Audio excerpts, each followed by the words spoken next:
வணக்கம். நீங்கள் எடுத்துக் கொண்டிருப்பது சமூகத்தின் இன்றைய பிரதான செய்திகளுடன். செய்திகளுக்காக உங்களுடன் இணைந்து கொள்ளும் நான் இராசரத்தினம் மௌசல். விரிவான செய்திகளுக்குள் செல்லும் முன்னர் முதலில் தலைப்புச் செய்திகள். பேச்சுவார்த்தைக்கு மத்தியிலும் முழங்கும் போர் மேகங்கள், ஒப்பந்தம் இல்லையில் அழிவு, ஈரானை நோக்கி நகரும் அமெரிக்க அணு ஆயுத போர்க்கப்பல்கள். புத்தாண்டு காலம், பெட்ரோல் வாகனங்களுக்கு QR கட்டுப்பாடு தற்காலிகமாக நீக்கம். புத்தாண்டு கொண்டாட்டம், சொந்த ஊர் திரும்பும் மக்களால் களைகட்டும் புறக்கோட்டை. எரிவாயு விலை உயர்வு, 1.6 மில்லியன் மாணவர்களின் மதிய உணவு திட்டம் பாதிப்பு. நிலக்கரி இறக்குமதி முறைகேடு, குற்றப்புலனாய்வு திணைக்களத்தில் ஜனாதிபதியின் செயலாளர் முறைப்பாடு. சிறுவர்களின் பொம்மைகளுக்குள் ஐஸ் போதைப் பொருள் கடத்தல், இலங்கையில் அதிர்ச்சி பின்னணி அம்பலம். சிங்கப்பூரில் 10 மாதங்களாக பதுங்கியிருந்த இலங்கை இளைஞர் அதிரடியாக கைது, நள்ளிரவில் சுற்றி வளைத்த அதிகாரிகள். 39 லட்சம் பெறுமதியான சிகரெட்டுகளுடன் கட்டுநாயக்காவில் சிக்கினார் சீன பயணி. கொழும்பில் மதுவரி திணைக்கள அதிகாரிகள் அதிரடி சோதனை, 2 கோடி ரூபாய் பெறுமதியான சட்டவிரோத மதுபானங்கள் மீட்பு. திருகோணமலையில் உக்கிரமடையும் வெப்பம், வறண்டு போகும் குளங்களால் விவசாயிகள் கவலை. அவை எமது தலைப்புச் செய்திகள். இனி தொடர்பான விரிவான செய்திகள்.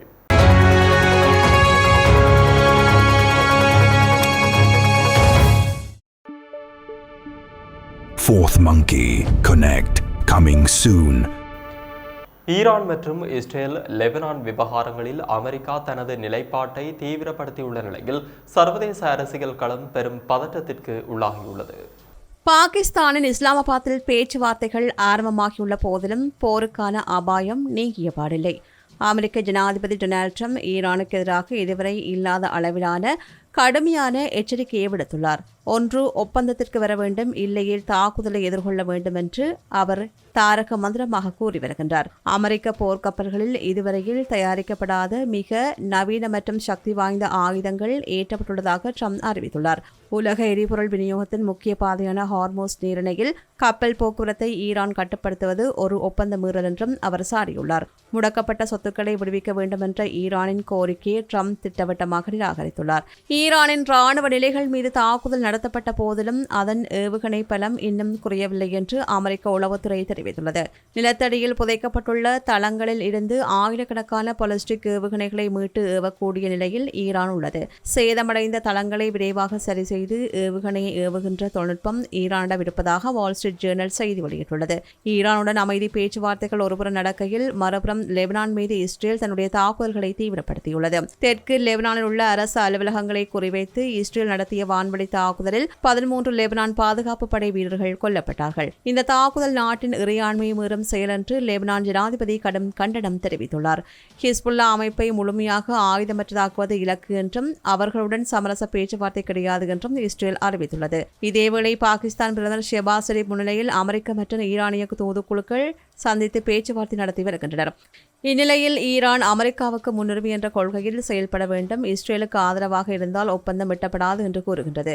இதேவேளை ராணுவ ஆய்வாளர் மசூஸ் அக்தரின் கூற்றுப்படி இந்த பேச்சுவார்த்தையில் ஈரானிய தரப்பை அதிக பலத்துடன் காணப்படுவதாக தெரிவிக்கப்படுகின்றது. அமெரிக்காவிற்கு நேரம் குறைவாக உள்ளதால் ஹார்மோஸ் நீரினை திறக்க வேண்டிய கட்டாயத்தில் அமெரிக்கா உள்ளது. எனினும் ஈரான் தன்னுடைய அணுசக்தி மற்றும் ஏவுகணை கொள்கைகளில் விட்டுக் கொடுக்க வாய்ப்பில்லை என்றே கருதப்படுகின்றது. எதிர்வரும் செவ்வாய்க்கிழமை வாஷிங்டனில் இடம்பெறவுள்ள உயர்மட்ட பேச்சுவார்த்தை இந்த பிராந்தியத்தில் அமைதி ஏற்படுமா அல்லது போர் மூலமா என்பதை தீர்மானிக்கும் ஒரு வரலாற்று முக்கியத்துவம் வாய்ந்த நிகழ்வாக அமையவுள்ளமையும் குறிப்பிடத்தக்கது. VT Cash & Carry VT super ஸ்டோரின் கல்யாணி அன்னபூரணி பிராண்டில் அன்றாட வாழ்க்கையின் அனைத்து பொருட்களையும் ஒரே இடத்தில் பெற்றுக்கொள்ள VT Cash & Carry பாரிஸில் லாட்சப்பல்.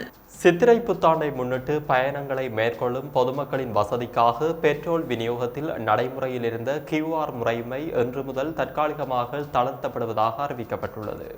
இன்று இடம்பெற்ற ஊடகவியலாளர் சந்திப்பில் கலந்து கொண்டு கருத்து தெரிவித்த இலங்கை பெட்ரோலிய கூட்டுத்தாபனத்தின் தலைவர் DG ராஜகருணா இந்த விசேட தீர்மானம் குறித்து விளக்கமளித்தார். இன்று முதல் எதிர்வரும் ஏப்ரல் 18ஆம் தேதி வரையில் இந்த சலுகை நடைமுறையில் இருக்கும். பெட்ரோல் பயன்படுத்தும் வாகனங்களுக்கு மாத்திரம் இந்த QR விலக்கு பொருந்தும். QR முறை கருத்தில் கொள்ளப்பட மாட்டாது என்றாலும் வரிசைகளை கட்டுப்படுத்த வாகன இலக்க தகட்டின் இறுதி இலக்கம் ஒற்றை மற்றும் இரட்டை எண்கள் அடிப்படையிலான விநியோக முறை தொடர்ந்தும் பின்பற்றப்படும். புத்தாண்டு காலத்தில் மக்கள் நீண்ட தூர பயணங்களை மேற்கொள்வதை கருத்தில் கொண்டு எரிபொருள் பெற்றுக்கொள்வதில் ஏற்படுகின்ற சிரமங்களை குறைக்க இந்த நடவடிக்கை எடுக்கப்பட்டுள்ளது என்றும் தெரிவித்தார். இந்த தற்காலிக ஏற்பாட்டின் மூலம் எரிபொருள் நிலையங்களில் நெரிசலை குறைக்கவும் தடையின்றி எரிபொருளை விநியோகிக்கவும் முடியும் என்று பெட்ரோலிய கூட்டுத்தாபனம் எதிர்பார்ப்பதாக அவர் மேலும் தெரிவித்தார். சித்திரை புத்தாண்டு பண்டிகையை முன்னிட்டு கொழும்பு மற்றும் அதன் புறநகர் பகுதிகளில் வசிக்கும் மக்கள் இன்று காலை முதல் தத்தமது சொந்த ஊர்களுக்கு பயணமாகி வருகின்றனர். இதனால் கொழும்பு புறக்கோட்டை தனியார் பஸ் தரிப்பு நிலையம் மக்களால் நிரம்பி வழிவதுடன் பண்டிகை உற்சாகம் களைகட்டியுள்ளது. இன்று அதிகாலை முதலே நுவரெலியா, கண்டி, மாரவில மற்றும் யாழ்ப்பாணம் உள்ளிட்ட நாட்டின் பல பாகங்களுக்கு செல்கின்ற பயணிகள் பஸ் தரிப்பு நிலையத்தில் திரண்ட வண்ணம் உள்ளார்கள். வழமையை விடவும் பயணிகளின் எண்ணிக்கை பன்மடங்கு அதிகரித்து காணப்படுகின்றது. பயணிகள் கூட்டம் அதிகமாக இருந்த போதிலும் போக்குவரத்து சேவைகளை எந்தவிதமான தடையுமின்றி முன்னெடுக்கப்பட்டு வருகின்றன. பயணிகளின் வசதிக்காக மேலதிக பஸ் சேவைகள் ஈடுபடுத்தப்பட்டுள்ளன. குறிப்பாக நுவரெலியா போன்ற தூர இடங்களுக்கு செல்கின்ற பயணிகள் கூட நீண்ட தூரம் காத்திருக்காமல் பஸ்களை பெற்றுக்கொள்ள முடிவதாகவும் மகிழ்ச்சி தெரிவித்தனர். மக்களின் வருகை அதிகமாக இருந்தாலும் தாராளமாக பஸ்கள் சேவையில் உள்ளதால் எந்தவிதமான சிரமமின்றி பயணிக்க முடிவதாக பயணிகள் கருத்து தெரிவிக்கின்றனர். பண்டிகை கால போக்குவரத்து நெரிசலை கட்டுப்படுத்தவும் பயணிகளின் பாதுகாப்பை உறுதி செய்யவும் போக்குவரத்து அதிகாரிகள் மற்றும் போலீசார் விசேட கண்காணிப்பு நடவடிக்கைகளில் ஈடுபட்டுள்ளனர். இனமத பேதமின்றி மக்கள் அனைவரும் ஒருமித்த உணர்வுடன் தத்தமது கிராமங்களுக்கு பயணமாவதையும் காணக்கூடியதாக உள்ளது. சமையல் எரிவாயு உள்ளிட்ட அத்தியாவசிய பொருட்களின் விலை அதிகரிப்பு காரணமாக பாடசாலை மாணவர்களுக்கான போஷாக்கு உணவு வழங்கும் வேலை திட்டம் பாரிய சவாலை எதிர்கொண்டுள்ளதாக இலங்கை ஆசிரியர் சங்கத்தின் செயலாளர் ஜோசப் ஸ்டாலின் தெரிவித்துள்ளார். கொழும்பில் இடம்பெற்ற ஊடகவியலாளர் சந்திப்பில் கலந்து கொண்டு கருத்து வெளியிடும் போது அவர் இதனை தெரிவித்தார். இந்த திட்டத்தின் மூலம் மதிய உணவு பெற்று வந்த சுமார் 1.6 மில்லியன் மாணவர்கள் பாதிக்கப்படும் அபாயம் ஏற்பட்டுள்ளது. தற்போது சுமார் 7000 பாடசாலைகளில் இந்த மதிய உணவு திட்டம் நடைமுறைப்படுத்தப்பட்டு வருகின்றது. ஒரு மாணவருக்கான மதிய உணவிற்காக தற்போது 110 ரூபாய் ஒதுக்கப்பட்டுள்ளது. இருப்பினும் எரிவாயு மற்றும் எரிபொருள் விலை உயர்வால் இந்த தொகையை கொண்டு சத்தான உணவை வழங்குவது சாத்தியமற்றது என்று உணவு வழங்குநர்கள் கைவிரித்துள்ளனர். மதிய உணவு வழங்குகின்ற பணியில் ஈடுபட்டுள்ளவர்களில் பெரும்பாலானோர் சமுர்த்தி பயனாளிகள். தற்போதைய விலையேற்றத்தை அவர்களால் தாங்கிக் கொள்ள முடியவில்லை என்று ஜோசப் ஸ்டாலின் மேலும் தெரிவித்தார். விலை உயர்வு காரணமாக மாணவர்களுக்கு கிடைக்கின்ற உணவின் தரம் மற்றும் அளவு குறையும் அபாயம் ஏற்பட்டுள்ளது. எனவே மாணவர்களின் நலன் கருதி ஒரு மாணவருக்காக ஒதுக்கப்படுகின்ற நிதியை உடனடியாக அதிகரிக்குமாறு கல்வி அமைச்சிடம் ஆசிரியர் சங்கம் கோரிக்கை விடுத்துள்ளது. மாணவர்களின் போஷாக்கை உறுதிப்படுத்த அரசாங்கம் இதில் விரைவான கவனம் செலுத்த வேண்டும் என்றும் அவர் மேலும் வலியுறுத்தினார். இலங்கைக்கு நிலக்கரி இறக்குமதி செய்யப்பட்டதில் இடம்பெற்றுள்ளதாக கூறப்படும் பாரிய முறைகேடுகள் குறித்து முறையான விசாரணைகளை முன்னெடுக்குமாறு கோரி ஜனாதிபதி செயலாளர் இன்று முற்பகல் குற்றப்புலனாய்வு திணைக்களத்தில் முறைப்பாடு ஒன்றை சமர்ப்பித்துள்ளார்.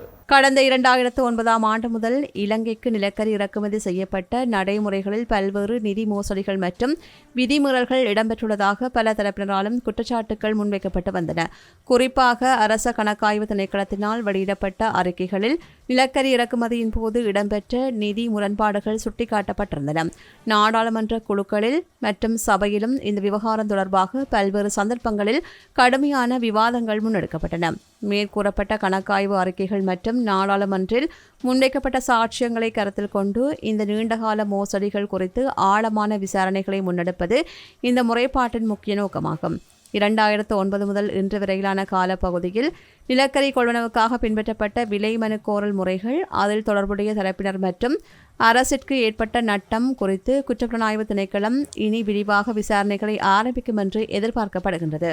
ஐக்கிய மக்கள் சக்தி கட்சியின் புதிய தவிசாளராக நாடாளுமன்ற உறுப்பினர் கபீர் ஹாஷிம் அதிரடியாக நியமிக்கப்பட்டுள்ளார். ஐக்கிய மக்கள் சக்தியின் தலைவரும் எதிர்க்கட்சித் தலைவருமான சஜித் பிரேமதாசவினால் இந்த நியமனம் உத்தியோகமாக வழங்கப்பட்டுள்ளது. 2026 ஆண்டிற்கான கட்சியின் மறுசீரமைப்பு மற்றும் எதிர்கால அரசியல் நகர்வுகளை முன்னிட்டு இந்த முக்கிய தீர்மானம் எடுக்கப்பட்டுள்ளது. ஐக்கிய தேசிய கட்சியில் நீண்டகாலம் பணியாற்றிய இவர் பின்னர் ஐக்கிய மக்கள் சக்தியின் ஸ்தாபக உறுப்பினர்களில் ஒருவராக செயல்பட்டார். பல்வேறு அரசாங்கங்களில் முக்கிய அமைச்சு பதவிகளை வகித்த அனுபவம் கொண்ட இவர் கேகாலை மாவட்டத்தை பிரதிநிதித்துவப்படுத்துகின்ற சிரேஷ்ட நாடாளுமன்ற உறுப்பினர் என்பது குறிப்பிடத்தக்கது. யாழ்ப்பாணத்தில் அதிஉயர்ந்த மற்றும் நவீன வசதிகளுடனான டில்கோ ப்ளூ ஓஷன் நிறுவனத்தின் மூலம் வழங்கும் யாழ் ராயல் பேலஸ். இலங்கையில் சிறுவர்களின் விளையாட்டுப் பொருட்களை பயன்படுத்தி கூரியர் சேவைகளூடாக முன்னெடுக்கப்பட்டு வந்த பாரிய போதைப்பொருள் கடத்தல் வலையமைப்பு ஒன்றை போலீசார் முறியடித்துள்ளனர். சாதாரணமாக தென்படும் பொம்மைகளுக்குள் போதைப் பொருளை மறைத்து வைத்து விநியோகிக்கும் இந்த நூதன மோசடி பொதுமக்களிடையே பெரும் அதிர்ச்சியை ஏற்படுத்தியுள்ளது. அம்பாறை விசேட குற்றப்புலனாய்வு பிரிவுக்கு கிடைத்த ரகசிய தகவலை அடுத்து கல்முனை கடற்கரை பகுதியில் முன்னெடுக்கப்பட்ட அதிரடி சோதனையின் போதே இந்த மோசடி அம்பலமானது. இதன்போது ஐஸ் என அழைக்கப்படும் 107 கிராம் கிறிஸ்டல் மெத்தம்பெட்டமைன் போதைப் பொருளுடன் சந்தேக நபர் ஒருவர் கைது செய்யப்பட்டுள்ளார். கைது செய்யப்பட்ட நபரிடம் நடத்திய சோதனையின் போது உயர் ரக போதைப் பொருட்கள் சிறுவர்கள் விளையாடும் பொம்மைகளுக்குள் மிக நுணுக்கமாக மறைத்து வைக்கப்பட்டிருந்ததை போலீசார் கண்டுபிடித்தனர். சாதாரண பாதுகாப்பு சோதனைகளில் இருந்து தப்புவதற்காகவே கடத்தல்காரர்கள் இந்த முறையை கையாண்டுள்ளதாக தெரிய வந்துள்ளது. கைது செய்யப்பட்ட சந்தேக நபரிடமிருந்து போதைப் பொருட்களுக்கு மேலதிகமாக போதைப்பொருள் விற்பனை மூலம் ஈட்டப்பட்டதாக கருதப்படும் 39,620 ரூபாய் பணம், போதைப் பொருளை அளவிட பயன்படுத்தப்படும் ஒரு மின்னணு தராசு, கடத்தலுக்கு பயன்படுத்தப்பட்ட 2 கையடக்க தொலைபேசிகள் ஆகிய பொருட்கள் பறிமுதல் செய்யப்பட்டுள்ளன. கைது செய்யப்பட்ட நபர் கல்முனை, மருதமுனை மற்றும் சாய்ந்தமருது ஆகிய பகுதிகளில் போதைப் பொருள் விநியோகிக்கும் பாரிய வலையமைப்புடன் தொடர்புடையவர் என ஆரம்பகட்ட விசாரணைகளில் இருந்து தெரிய வந்துள்ளது. கூரியர் சேவைகள் மூலம் இவ்வாறான பொம்மைகள் மற்றும் அத்தியாவசிய பொருட்கள் என்ற போர்வையில் நாடு முழுவதும் போதைப் பொருள் விநியோகிக்கப்படுகிறதா என்பது குறித்து போலீசார் தீவிர விசாரணைகளை முடுக்கிவிட்டுள்ளனர். இந்த சம்பவத்தை தொடர்ந்து நாடு முழுவதும் உள்ள போலீசார் உயர் எச்சரிக்கை நிலையில் வைக்கப்பட்டுள்ளனர். கூரியர் சேவைகள் மற்றும் பொட்டலங்கள் கொண்டு செல்லும் நிறுவனங்கள் தமக்கு கிடைக்கும் பொதிகள் குறித்து மேலதிக அவதானத்துடன் இருக்குமாறு அறிவுறுத்தப்பட்டுள்ளனர். அத்துடன் அறிமுகமில்லாத நபர்களிடமிருந்து வரும் பொதிகளை பொறுப்பேற்கும் போது பொதுமக்கள் எச்சரிக்கையாக இருக்குமாறும் போலீசார் கேட்டுக் கொண்டுள்ளனர். சிங்கப்பூரில் விசா காலம் முடிந்த பின்னரும் சுமார் 10 மாதங்களாக சட்டவிரோதமாக தங்கியிருந்த 27 வயதுடைய இலங்கை இளைஞர் ஒருவரை அந்நாட்டின் குடிவரவு மற்றும் சோதனை சாவடி ஆணைய அதிகாரிகள் அதிரடியாக கைது செய்துள்ளனர்.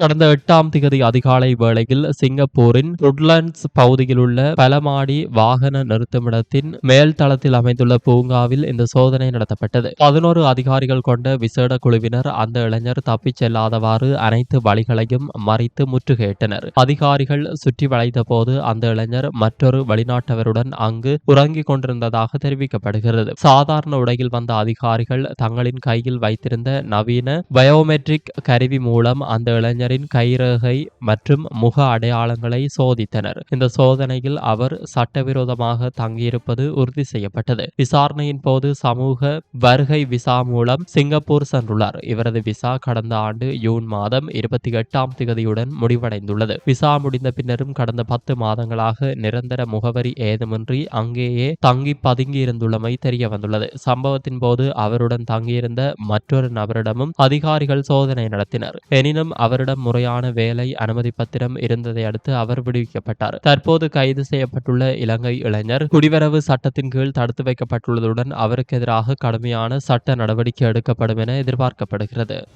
சட்டவிரோதமான முறையில் இலங்கைக்குள் சீன தயாரிப்பு சிகரெட்டுகளை கடத்தி வர முயன்ற சீன நாட்டு வியாபாரி ஒருவர் இன்று அதிகாலை கட்டுநாயக்க விமான நிலையத்தில் வைத்து சுங்க அதிகாரிகளினால் கைது செய்யப்பட்டார்.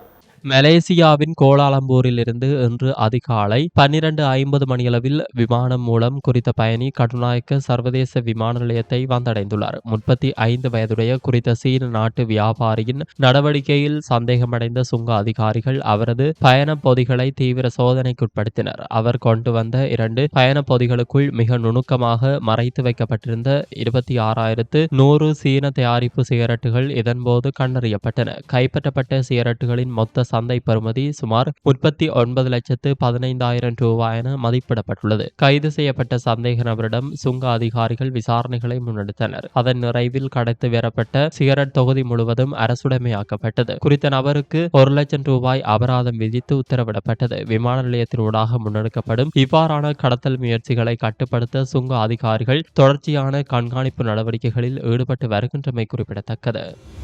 சித்திரை புத்தாண்டு மற்றும் பண்டிகை காலத்தை முன்னிட்டு கொழும்பு பகுதியில் முன்னெடுக்கப்பட்ட விசேட சோதனையின் போது சுமார் 2 கோடி ரூபாய் பெறுமதியான வெளிநாட்டு மதுபான தொகுதியை மதுவரி திணைக்கள அதிகாரிகள் கைப்பற்றியுள்ளனர். மதுவரி ஆணையாளர் நாயகம் எம்பி பிரேமரட்ன வழங்கிய தகவலின்படி கொழும்பில் உள்ள பல விற்பனை நிலையங்களை குறிவைத்து இந்த சோதனை நடத்தப்பட்டது. மதுவரி விசேட சோதனை பிரிவை சேர்ந்த 30 அதிகாரிகள் 4 குழுக்களாக பிரிந்து இந்த அதிரடி சோதனையை முன்னெடுத்தனர். அரசாங்கத்திற்கு முறையாக வரி செலுத்தாமல் சட்டவிரோதமான முறையில் விற்பனைக்காக இவை பதுக்கி வைக்கப்பட்டிருந்தன. கைப்பற்றப்பட்ட மதுபான போத்தல்களை ஆய்வு செய்த போது அவற்றில் ஒட்டப்பட்டிருந்த மதுவரி முத்திரைகள் அனைத்தும் முற்றிலும் போலியானவை என தெரிய வந்துள்ளது. இதன் மூலம் பாரிய அளவிலான வரி மோசடி முயற்சி முறியடிக்கப்பட்டுள்ளது. இந்த சட்டவிரோத மதுபான தொகுதி இலங்கைக்குள் எந்த வழியில் கொண்டுவரப்பட்டது, இதன் பின்னணியில் உள்ள கடத்தல் கும்பல் யார் என்பது குறித்து மதுவரி திணைக்களம் தற்போது விரிவான விசாரணைகளை ஆரம்பித்துள்ளது. பண்டிகை காலத்தை பயன்படுத்தி போலி முத்திரைகளுடன் மதுபானங்களை விற்பனை செய்ய முயன்றவர்கள் மீது கடும் சட்ட நடவடிக்கை எடுக்கப்படும் என மதுவரி ஆணையாளர் நாயகம் எம்பி பிரேமரட்ன தெரிவித்துள்ளார். பண்டிகை காலங்களில் இவ்வாறான போலி மற்றும் சட்டவிரோத பொருட்கள் சந்தைக்கு வருவதை தடுக்க சோதனைகள் மேலும் தீவிரப்படுத்தப்படும் என தெரிவிக்கப்பட்டுள்ளது. திருகோணமலை மாவட்டத்தின் தம்பலகாமம் உள்ளிட்ட பகுதிகளில் தற்போது நிலவி வரும் கடும் வெப்பம் காரணமாக நீர்நிலைகள் வற்றி வருவதுடன் விவசாயிகளின் வாழ்வாதாரமும் அச்சுறுத்தலுக்குள்ளாகியுள்ளது.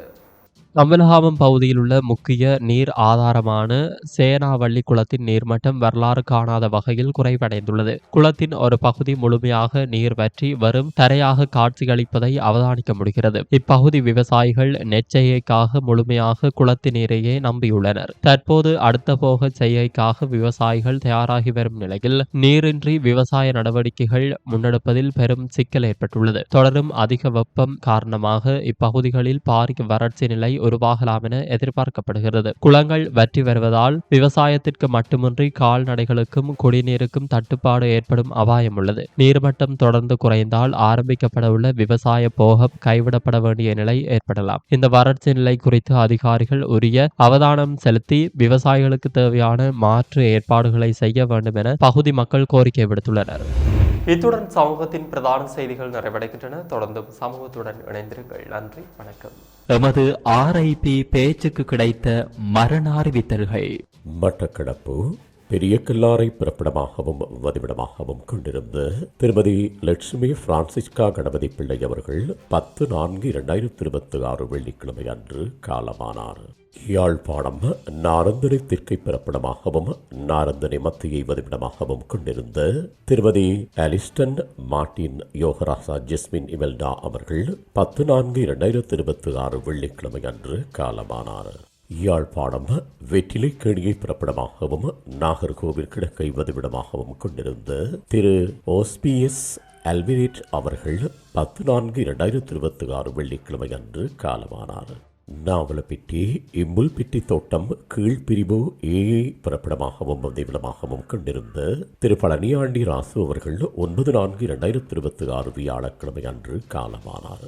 மேலே அறிவிக்கப்பட்ட அனைத்து மரண அறிவித்தல் இறுதிக்கிரியை பற்றிய தகவல்களை அறிந்து கொள்ள ரிப் பேஜை பார்வையிடுங்கள். இதற்கான லிங்க் கீழிருக்கும் டிஸ்கிரிப்ஷனில் பார்வையிடலாம். இது போன்ற செய்திகளை தெரிந்து கொள்ள சமூகம் நியூஸ் சேனலை சப்ஸ்கிரைப் செய்து அருகில் உள்ள பெல் பட்டனை கிளிக் செய்யுங்கள். மேலும் இது போன்ற செய்திகளை உடனுக்குடன் தெரிந்து கொள்ள சமூகமீடியா.com என்ற இணையதளத்தின் வாயிலாகவும் எங்களுடன் இணைந்திருங்கள்.